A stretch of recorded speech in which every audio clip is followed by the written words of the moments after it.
Shalom, damai di hati.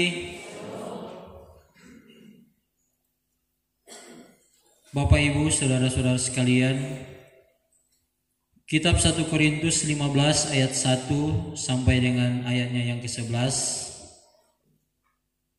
membawa kita pada pemahaman yang dalam tentang kebangkitan Yesus Kristus.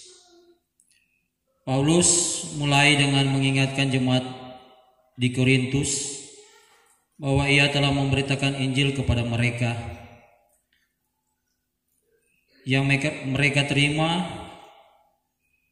dan yang merupakan dasar dari keselamatan mereka.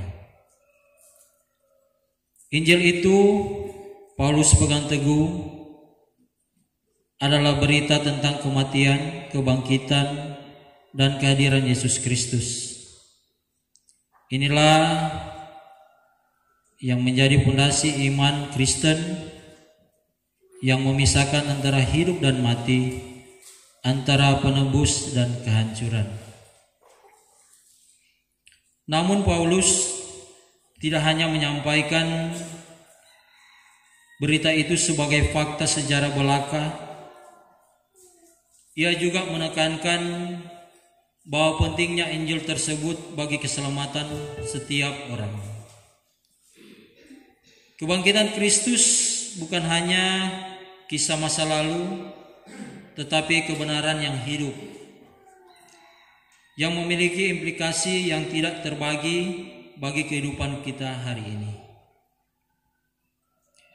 Ini adalah Injil yang menyelamatkan, yang mengubah hati dan jiwa kita, yang memberikan harapan yang abadi dan kehidupan yang kekal. Bapak Ibu, pemuda remaja, anak-anak yang saya sapa dalam kasih Tuhan kita Yesus Kristus, dalam pengalamannya sendiri, Paulus menyaksikan kebesaran kebangkitan Kristus. Ia menggambarkan dirinya sebagai orang yang tidak pantas di antara rasul-rasul karena telah menganiaya gereja Kristus atau orang Kristen pada waktu itu.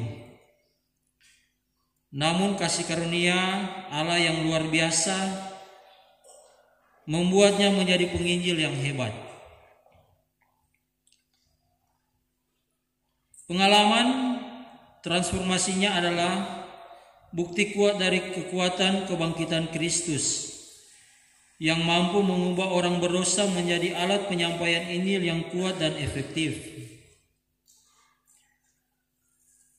Melalui kisah Paulus, kita dapat melihat bagaimana kebangkitan Kristus memberikan harapan bahwa kepada orang-orang yang tidak layak pun, dan inilah kabar yang menggentarkan hati karena menawarkan keselamatan kepada semua orang tanpa memandang latar belakang atau masa lalu mereka.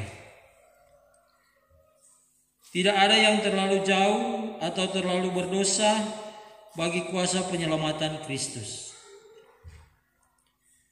Jemaat yang diberkati Tuhan kita Yesus Kristus,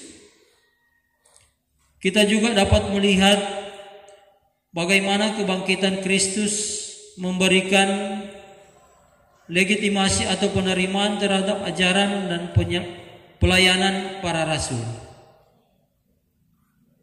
Paulus menyatakan bahwa ia tidak berbeda dengan para rasul yang lain karena ia juga menyaksikan Yesus dalam kebangkitannya. Ini menguatkan otoritas pengajaran dan pelayanan para rasul serta memperkuat dasar iman jemaat Kristus. Saudara-saudara, melalui renungan atas kitab 1 Korintus 15 ayat 1 sampai dengan ayatnya yang ke-11, kita diingatkan akan kebesaran dan kekuatan kebangkitan Yesus Kristus. Injil tentang kematian dan kebangkitannya adalah sumber harapan dan keselamatan bagi kita semua. Marilah kita tidak hanya menerima berita ini sebagai cerita masa lalu, Tetapi biarlah kebenaran dan kuasa penyelamatanmu meresap setiap aspek kehidupan. Marilah kita hidup dalam pengharapan yang diberikan oleh kebangkitan Kristus, menghadapi setiap tantangan dan keyakinan bahwa Ia yang bangkit adalah Tuhan atas segala-galanya. Marilah kita menjadi saksi-saksi yang setia akan kasih karunia-Nya, menyebarkan Injil-Nya kepada semua orang di sekeliling kita. Bertekunlah dalam kebenaran Injil, dan biarlah kuasa penyelapan Kristus mengubah hidup kita dan di dunia sekitar kita. Kita semua adalah saksi yang hidup akan kebesaran-Nya, dan dengan penuh semangat marilah kita menyatakan bahwa Yesus Kristus yang bangkit adalah Injil yang menyelamatkan bagi semua umat manusia. Amin.